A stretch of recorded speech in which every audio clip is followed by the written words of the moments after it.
저는 방문 뒤에서 3천만 원이라고 속삭이는 말을 듣고 있었습니다.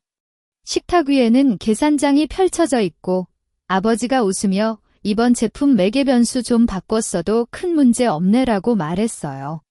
제가 결혼한 지 3년 됐는데 아이는 못 낳았지만 집안일은 모두 혼자 처리했고 남편의 사업 초기에는 저의 저축도 썼었어요.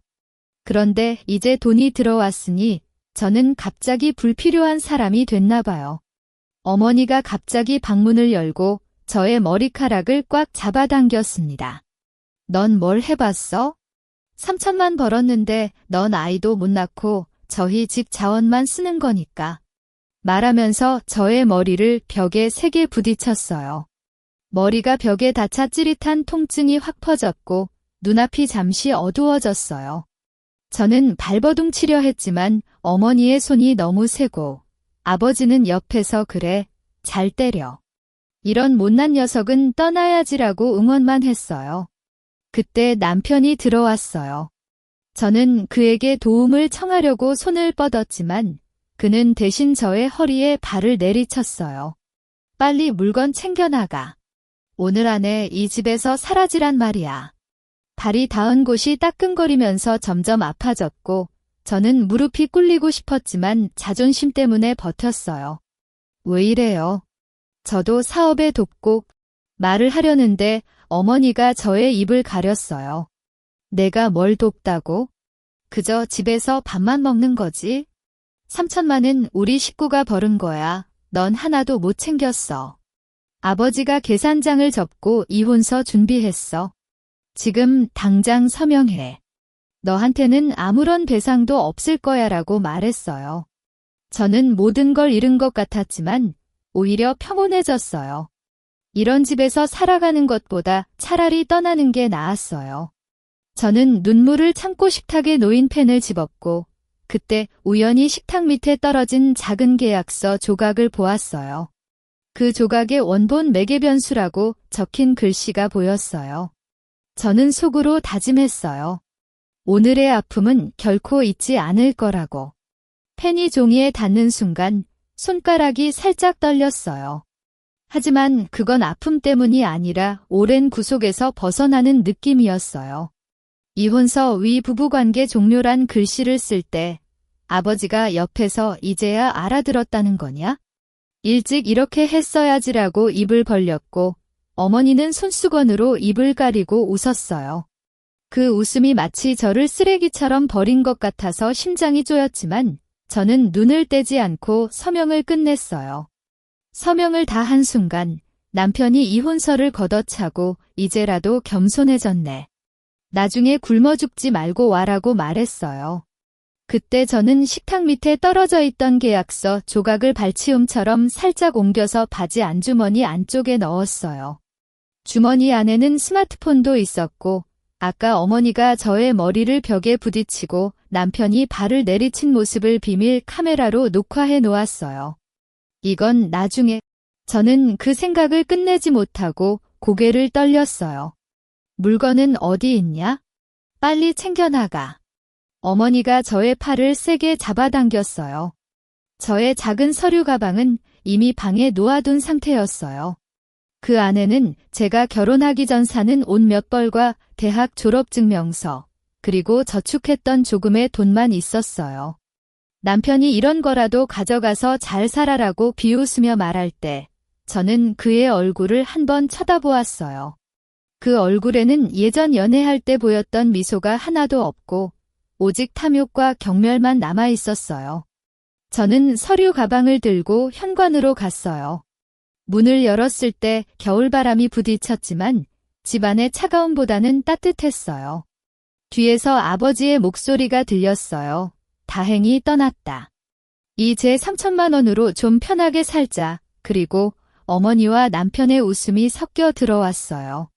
저는 문을 살짝 닫고 스마트폰을 꺼냈어요. 비밀 카메라 폴더를 열어 녹화된 영상을 확인한 뒤 삭제 방지 설정을 했어요.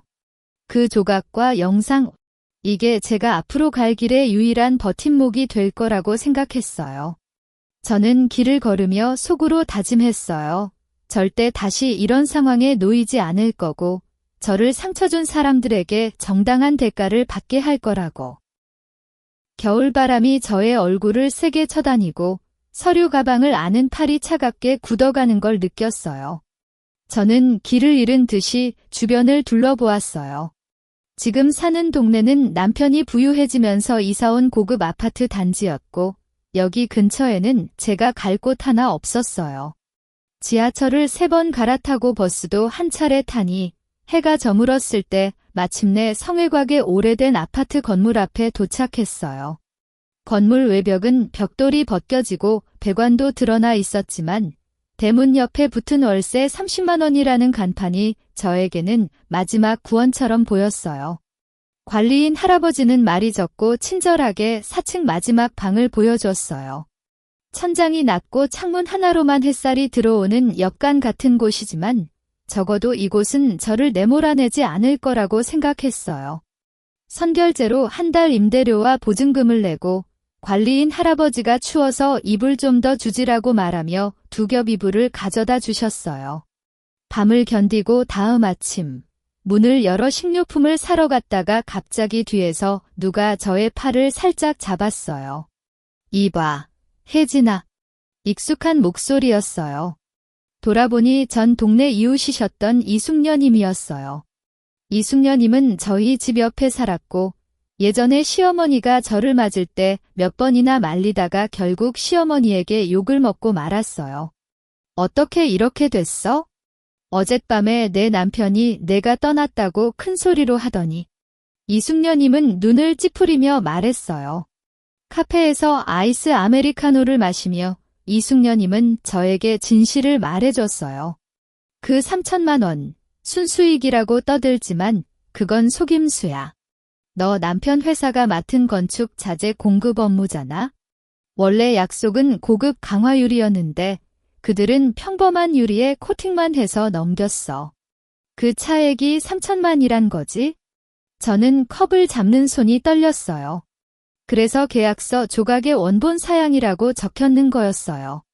그리고 어제 저녁 너 시어머니가 마트에서 친구들과 그 녀석 떠나니 시원해. 아무 능력도 없어서 아이도 못 낳고 이제 굶어 죽을 거지라고 까고 있었어. 이숙녀님의 말을 들으면서 저는 컵 안에 커피가 차갑게 식는 걸 느꼈어요. 하지만 눈물은 안 났어요. 대신 이숙녀님에게 아주 감사합니다. 숙녀님이라고 말하며 고개를 숙였어요. 이숙녀님은 나중에 힘들면 말해라고 저에게 과일 바구니를 주고 갔어요. 저는 아파트로 돌아가 과일을 까먹으며 생각했어요. 시어머니와 남편, 아버지가 저를 때리고 내몰아냈을 때 그들은 이 3천만이 모래성처럼 금방 무너질 수 있다는 걸 절대 몰랐어요. 그리고 그들은 저가 이렇게 쉽게 포기할 거라고 생각했어요. 저는 주머니 안에 계약서 조각을 꺼내 보았고 스마트폰을 열어 가정폭력 영상을 다시 한번 보았어요. 이제 저에게는 단순히 살아남는 것 외에도 해야 할 일이 생겼어요.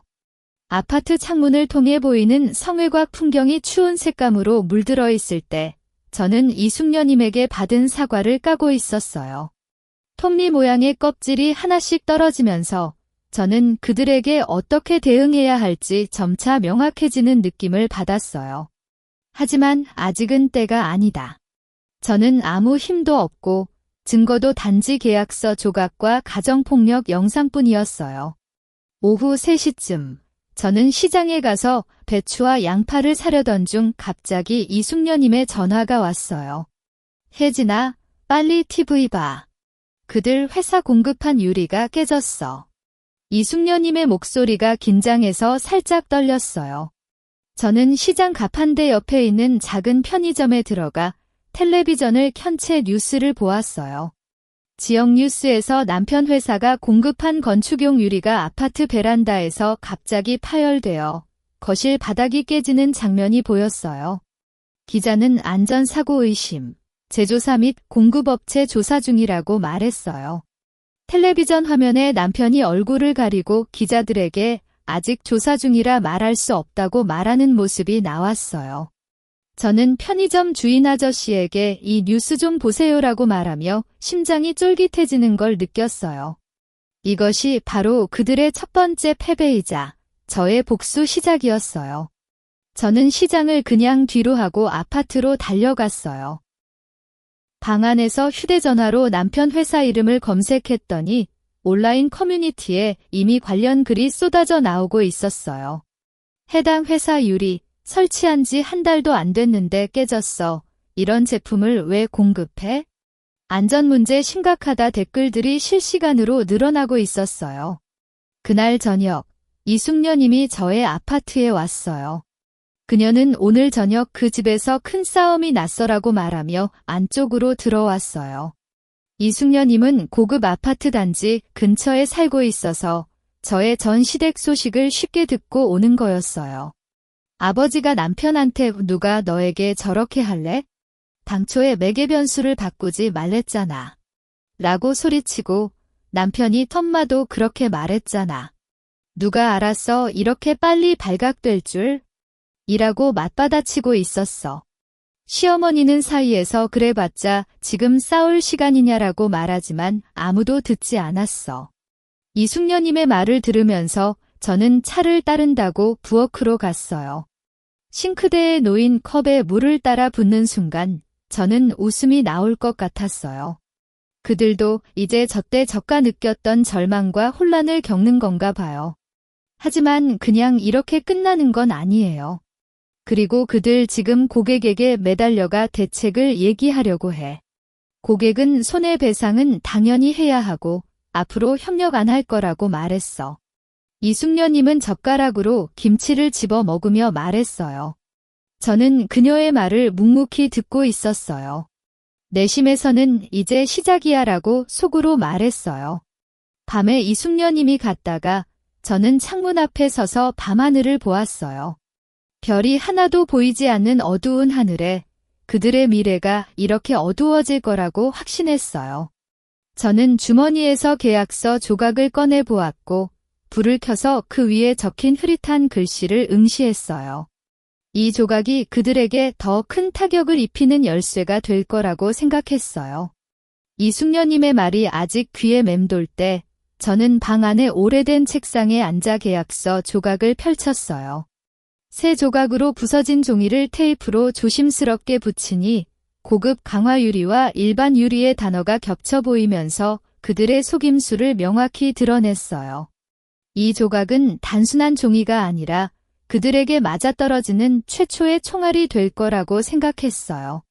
다음 날 아침, 저는 아파트 근처에 있는 복사점에 갔어요. 아저씨는 이 종이 좀 복사해주세요라고 말하며 붙인 계약서 조각을 내밀었어요.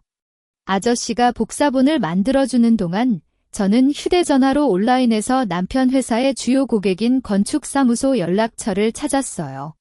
그 사무소는 이번 유리 파열 사고로 가장 큰 손해를 본 측이었고 대표님의 전자우편 주소가 공식 홈페이지에 공개되어 있었어요.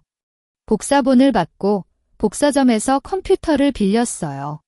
익명 전자우편 계정을 새로 만들고 제목을 해당 회사 제품 속임수 증거라고 적었어요. 내용에는 제공한 유리가 약속과 다릅니다. 증거로 계약서 조각을 첨부합니다라고 간결히 적은 뒤 복사본을 캡처해서 첨부했어요.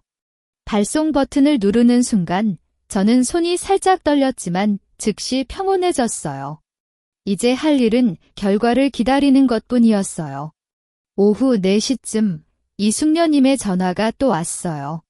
이번엔 그녀의 목소리가 더욱 설레었어요. 혜진아, 성공했어. 그 건축사무소 대표님이 직접 시댁에 갔어. 지금 정말 큰 혼란인데.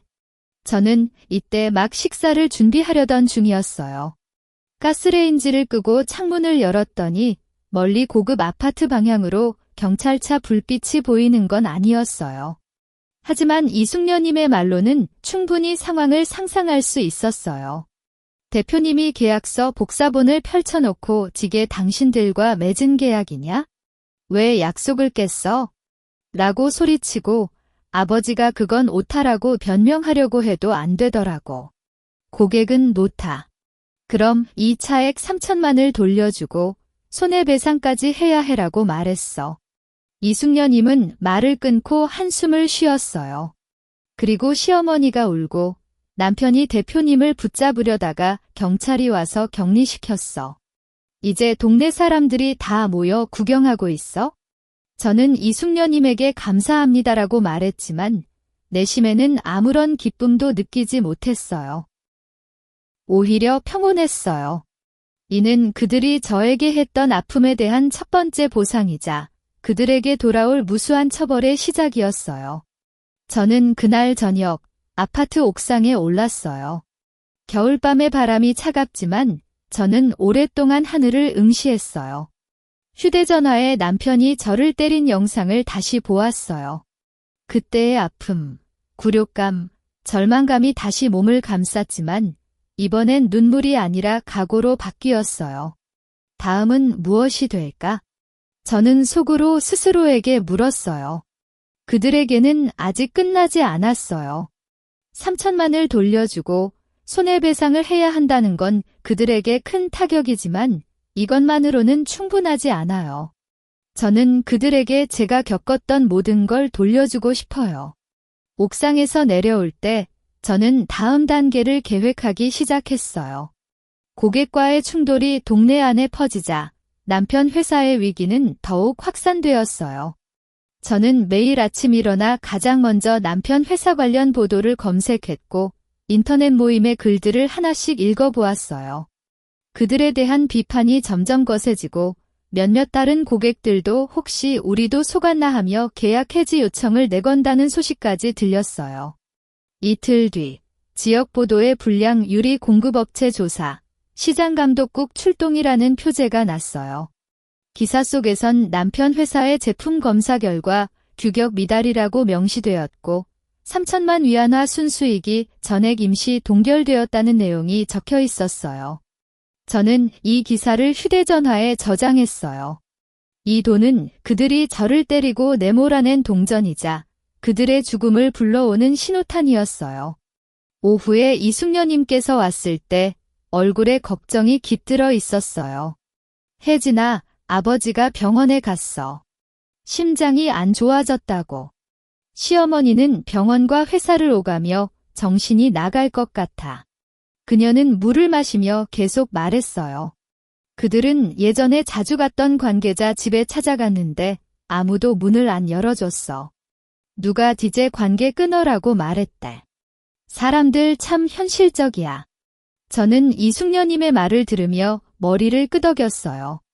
그들이 평소의 관계는 돈이라고 외치며 살았는데 이제 돈과 위기가 함께 찾아왔을 때 관계라는 건 아무런 힘도 없었어요. 이게 바로 그들에 대한 가장 섬뜩한 처벌이 아닐까 생각했어요. 저는 그때부터 알바를 시작했어요. 아파트 근처에 있는 디자인 작업실에서 보조 작업을 하는 거였어요. 대학 시절 제 전공이 시각 디자인이었고 결혼 후 아버지의 부인은 집에 있어야 한다는 말에 일을 그만두었지만 이제 이 기술이 저의 살 길이자 복수를 위한 버팀목이 될 거라고 생각했어요. 작업실 대표님은 재능이 좋으니 천천히 배워라고 말하며 따뜻하게 대해주셨어요. 저녁에 알바를 끝내고 아파트로 돌아오는 길에 저는 한 번도 갔던 적 없는 고급 식당 앞을 지나갔어요. 창문 안에 남편이 단독으로 식사를 하며 휴대전화를 쳐다보는 모습이 보였어요. 그의 얼굴은 예전보다 훨씬 허해졌고 눈 밑엔 검은 자국이 깔려 있었어요. 저는 길 건너편에서 그를 한참 응시하다가 돌아갔어요. 문서 그때 그를 불러 괴로워? 라고 말하고 싶었지만 그냥 뒤돌아섰어요. 이제 우리 사이엔 아무런 말도 할 필요가 없었어요. 방에 들어가서 저는 디자인 스튜디오에서 받은 노트북을 켰어요. 남편 회사의 재무 상태를 인터넷에서 조금씩 수집했고 그들 이전에 다른 프로젝트에서도 비슷한 속임수를 썼을 가능성을 추측하며 메모했어요. 3천만은 단지 시작이었어요. 그들의 장부에는 더 많은 거짓과 탐욕이 적혀 있을 거라고 확신했어요. 잠들기 전 저는 주머니에 넣어둔 계약서 조각을 꺼내 보았어요. 테이프로 붙인 부분이 살짝 떨어졌어요. 저는 다시 붙여 고정한 뒤 곧 끝나라고 속으로 말했어요. 그들의 아파트, 돈, 명예기 모든 것을 저는 하나도 남기지 않고 가져가고 싶었어요. 이것이 바로 저를 위해 그리고 저에게 상처를 준 모든 사람들에게 내리는 정의였어요. 디자인 스튜디오에서 아르바이트를 끝내 돌아온 저녁, 갈색 가죽 재킷을 걸고 방 안을 환기시키려다가 갑자기 현관문이 세게 두드려졌어요. 그 소리가 너무 거칠어서 심장이 턱 밑으로 뛰었고 저는 무의식적으로 주머니 안에 스마트폰을 쥐었어요. 이 시간에 찾아올 사람은 없었어요. 여진아, 문 열어. 남편의 우는 듯한 또 분노에 찬 목소리가 문을 통과해 들어왔어요. 저는 뒤로 물러나면서 심장이 쫄깃해지는 걸 느꼈어요. 그가 어떻게 이곳을 찾았는지 모르겠지만 이제는 겁먹을 시간이 아니었어요. 저는 깊은 숨을 한 번 쉬고 문을 살짝 열었어요. 문틈 사이로 그의 얼굴이 보였어요. 안경이 기울어져 있고 셔츠 단추는 3개나 풀렸으며 눈에는 혈관이 팽창해 있었어요. 이곳에 왜 사는 거냐? 내가 하지? 클라이언트에게 증거를 보내고 시장감독국에 신고한 거. 그는 문을 강제로 밀어 열고 방 안으로 뛰어들었어요. 공간이 좁아 그의 몸짓이 더욱 위협적으로 느껴졌어요. 말해. 내가 맞지? 그는 저의 앞으로 다가가 팔을 뻗으려고 했어요. 그때 저는 스마트폰 화면을 켜고 앞으로 내밀었어요. 화면에는 그가 지난번 저의 허리에 발을 내리치는 가정폭력 영상이 나와 있었어요. 소리까지 크게 틀었어요. 그만. 나를 건드리면 봐라. 저는 목소리를 높여 말했어요. 평소엔 할 수 없는 말이었지만 지금은 이 영상이 저의 방패였어요. 남편의 팔이 공중에서 멈췄어요. 그는 화면을 쳐다보면서 얼굴이 점차 창백해졌어요. 이 영상을 어디서? 내가 때릴 때 녹화한 거야? 지금 이 영상을 인터넷에 올리면 어떻게 될까? 내가 공식적으로 가정폭력을 인정하게 되고 회사는 더욱 망하게 되겠지? 저는 화면을 계속 보여주며 말했어요. 심장은 계속 뛰었지만 표정은 단단히 굳혔어요. 그는 영상을 보고 또 저를 쳐다보는 행동을 반복했어요. 우리 사이에 이 정도까지 해야 해? 돈을 돌려받고 아버지도 병원에 있고 당신은 정말 마음이 차가워. 그는 눈물을 글썽이면서 말했지만 저는 한치도 동정하지 않았어요. 이때야 겁먹고 눈물을 흘리냐? 마음이 차가워. 너랑 시어머니, 아버지가 나를 때리고 이혼서에 서명하라고 강요할 때는 어때? 그때 너희 마음은 따뜻했어? 저는 스마트폰을 내리며 말했어요. 이제 당장 나가. 안 그러면 신고할 거고 이 영상도 함께 제출할 거. 남편은 저를 쳐다보는 눈빛의 분노, 죄책감, 무력감이 뒤섞여 있었어요. 그는 한참을 버텨보다가 갑자기 주먹을 쥐고 벽을 세게 치고 말았어요. 악마. 넌 정말 악마다. 그 소리가 작은 방 안에 울려 퍼졌어요. 하지만 그의 말은 이제 저에게 아무런 아픔도 주지 못했어요. 그는 다시 한번 저를 쳐다본 뒤 속삭이듯 나중에 너를 찾아낼 거라고 말하며 현관으로 갔어요. 문을 세게 닫는 소리가 울렸을 때 저는 무릎이 꿇리고 싶어졌지만 겨우 버텼어요. 방 안이 고요해지자 땀에 젖은 손바닥을 바지로 닦았어요. 이번엔 확실히 이겨냈어요. 하지만 이것이 끝이 아니라는 걸 알았어요. 남편이 이렇게 찾아왔다는 건 그들이 아직 포기하지 않았다는 뜻이었고 저도 더욱 단단히 각오해야 했다는 걸 깨달았어요. 저는 스마트폰을 다시 꺼내 가정폭력 영상을 더욱 안전한 클라우드에 백업했어요. 그리고 이숙녀님에게 오늘 남편이 왔어라고 문자를 보냈어요.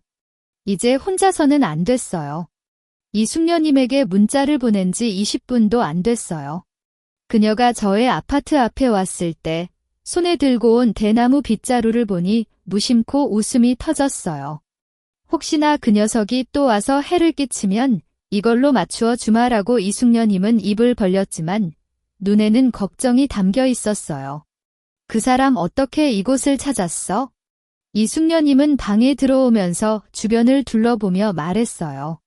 저는 남편이 왔을 때의 모습을 자세히 말해줬고 그럼에도 불구하고 이숙녀님은 다음엔 저녁 늦게 아르바이트 하지 마. 혼자 돌아오는 게 위험해라고 말하며 저를 탓했어요. 그런 그녀의 말이 차갑게 내리쬐는 겨울 바람보다도 따뜻했어요. 숙녀님, 그들 장부를 알아? 재무 상황이 안 좋은 건 알지만 아마 세금도 안 냈을 거예요. 저는 이숙녀님에게 의문을 던졌어요. 그랬더니 이숙녀님은 고개를 끄덕이며 그럼 그들 옛집에 가짜 장부를 숨겨놨어. 예전에 시어머니가 이거 없애면 큰일 나라고 말하길 들었어. 옛집은 시외에 있는 오래된 단독주택이잖아. 저는 그 순간 숨이 막혔어요. 시외의 옛집. 결혼 초기 우리는 그곳에서 6개월 동안 살았고 그 뒤로는 아무도 갔다 오지 않았어요. 그곳에 가짜 장부가 있다는 건 그들의 모든 거짓과 탐욕이 그 안에 적혀 있다는 뜻이었어요. 다음 날 아침 이숙녀님과 함께 시외로 갔어요. 버스와 기차를 갈아타고 2시간 반을 이동한 뒤 마침내 그 옛집 앞에 서 있었어요. 담장은 허물어지고 마당엔 잡초가 무성했지만 나무 문은 여전히 단단히 잠겨 있었어요. 예전에 시어머니가 저기 돌멩이 아래에 열쇠를 숨겨놓았다고 말했어. 이숙녀님은 마당 구석에 있는 큰 돌멩이를 옮겼고 거기엔 녹슨 철제 열쇠가 놓여 있었어요. 옛집 안은 먼지가 쌓여 있었고 햇살이 창문 사이로 살짝 들어오는 모습이 영화 장면 같았어요. 저는 예전 우리가 함께 지냈던 방으로 달려갔고 옆에 있는 오래된 나무장을 열었어요. 장 안에는 옷과 이불이 꼼지락거렸고 그 아래에 4통의 노란색 파일철이 놓여 있었어요. 이거야. 저는 파일철을 꺼내 들었어요. 첫 번째 통을 열자마자 눈을 의심했어요. 안에는 거짓으로 작성된 매출명세서, 가짜 거래 계약서, 그리고 세금을 탈루한 흔적이 담긴 장부가 하나하나 쌓여 있었어요. 3천만 원 외에도 그들은 이전 프로젝트에서도 수천만 원을 세금 없이 벌어들였고 그걸 모두 이 파일철에 숨겨놨어요. 이거 하나면 그들 확꼼짝 못하게 되는 거야. 이숙녀님은 장부를 넘겨보며 입을 벌렸어요. 저는 손이 떨려 장부를 잡고 있을 수가 없었어요. 이 장부는 그들이 저에게 했던 모든 상처를 갚는 마지막 열쇠였어요. 저는 즉시 모든 장부를 복사해주는 복사점을 찾아갔고 2시간 동안 복사본을 만들었어요.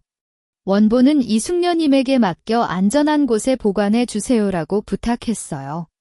복사본을 들고 세무국으로 갔어요.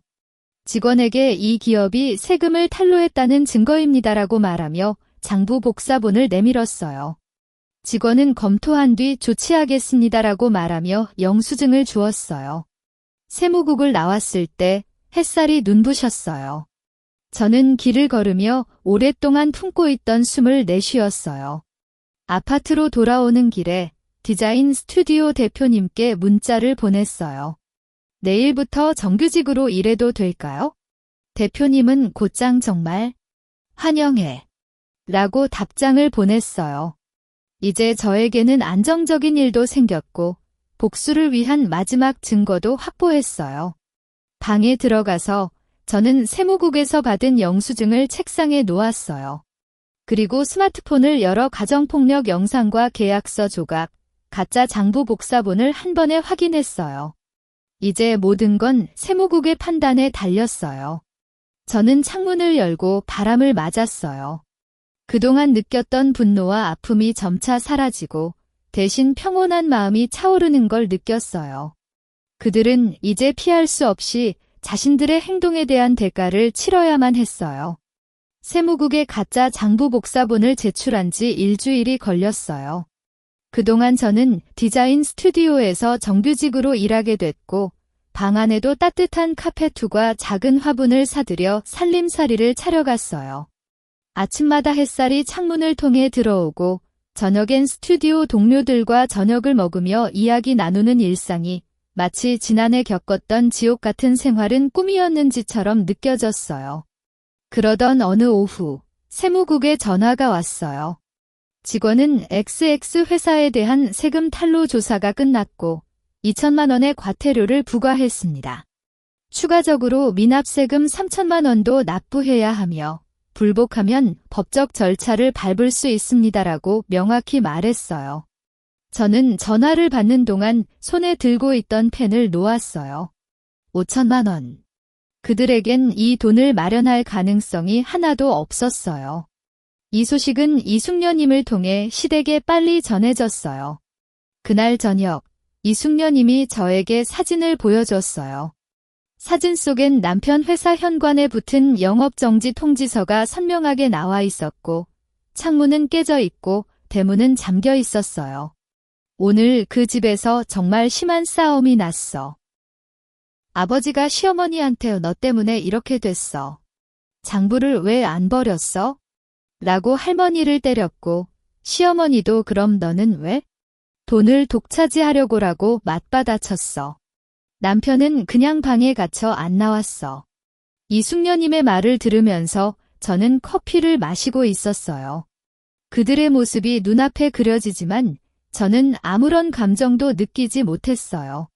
이는 그들이 스스로 선택한 길이었고 저는 단지 정의를 내렸을 뿐이었어요. 사흘 뒤, 저는 디자인 스튜디오에서 작업하던 중 대기실 직원이 혜진님, 아주 나이 드신 분들이 찾아왔어요 라고 말했어요. 저는 그 순간 누가 올지 알았어요. 문당 대기실에 가보니 아버지와 어머니가 벌써 갈라진 옷차림으로 앉아 있었어요.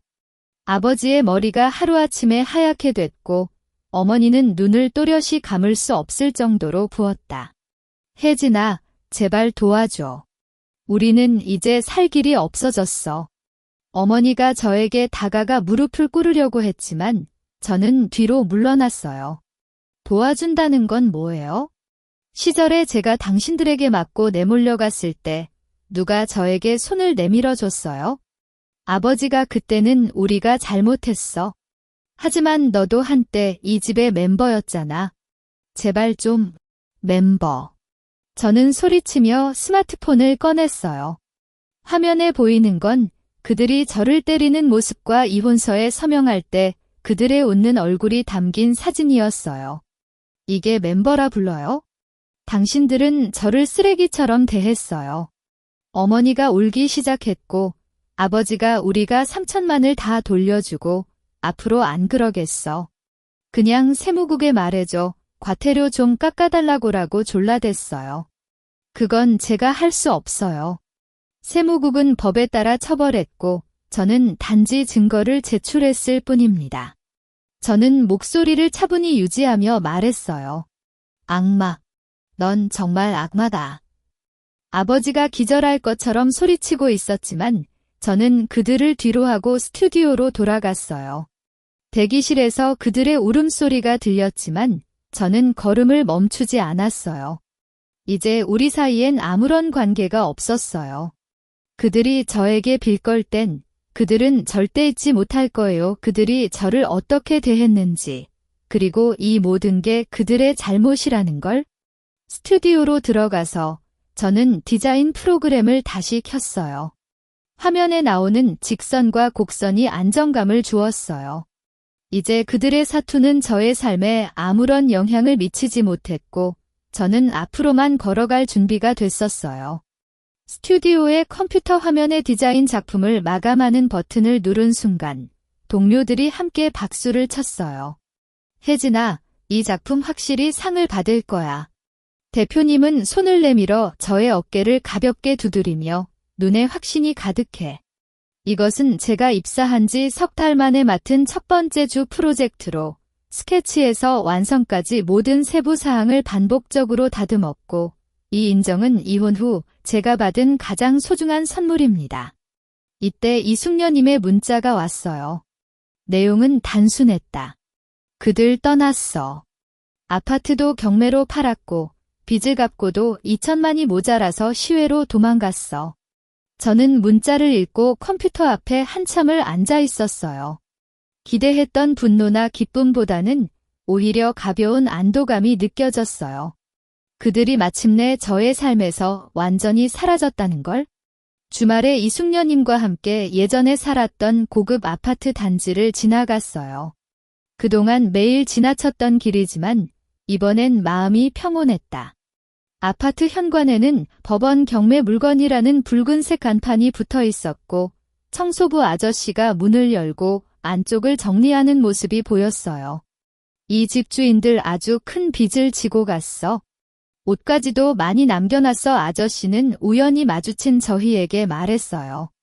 저는 현관문을 통해 안쪽을 한번 쳐다봤어요. 예전에 저가 매일 닦았던 거실 바닥, 시어머니가 즐겨 앉았던 소파, 남편이 자주 보던 TV 모든 게 그대로이면서도 전혀 다른 공간이었다. 이곳에서 겪었던 폭력, 울음, 절망은 이제 먼 기억으로만 남았고 저는 더 이상 이곳에 아무런 미련이 없었다. 아파트 근처 카페에서 이숙녀님과 커피를 마시며 이야기 나눴어요. 혜진아, 너 이제 잘 살면 돼. 문서 그런 사람들 때문에 앞날을 망치지 마. 이숙녀님은 저의 손을 잡아주었고 저는 고개를 끄덕이며 알아요. 숙녀님. 저 이제 새로운 삶을 살 거예요라고 말했어요. 이 말은 이숙녀님에게도 나 자신에게도 말하는 거였다. 새로운 집을 찾아보던 중 아파트 근처에 햇살이 잘 드는 저층 아파트를 찾았어요. 창문 앞에는 작은 정원이 있고 아침마다 새소리가 들린다. 이사하는 날 동료들과 이숙녀님이 와서 도와줬고 방 안에 나의 디자인 작품 프레임을 걸었을 때 저는 이곳이 정말로 내 집이라는 느낌을 확실히 받았어요.